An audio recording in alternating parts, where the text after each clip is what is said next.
जी तो प्यारे बच्चों, कैसे हैं आप? मैं उम्मीद करता हूँ कि आप सब ठीक होंगे। आज की वीडियो में बात करेंगे आपसे यूजेस ऑफ नाइट्रिक एसिड की।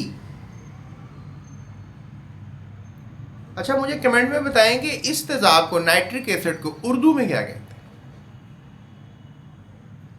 ठीक है, ये आपका टास्क है, आपने ये कमेंट करना है। ओके, चलिए अब इसको यूज़ क्या करते हैं जी। नाइट्रिक एसिड को, इसको लेबॉर्ट्री के रीएजेंट के तौर पे जो है हम यूज़ करते हैं, ये आपने याद रखना है।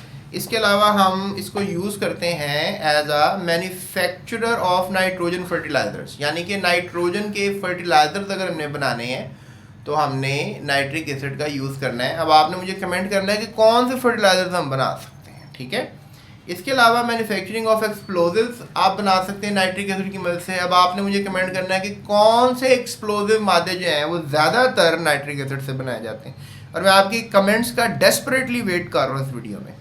उसके अलावा ये भी आप याद रखिएगा, ये वार्निशेस और ऑर्गेनिक डाइज बनाने के काम आते हैं। वार्निशेस का लफ्ज़ आपने सुना होगा, सुना है पहले आपने सुना है वार्निशेस का लफ्ज़?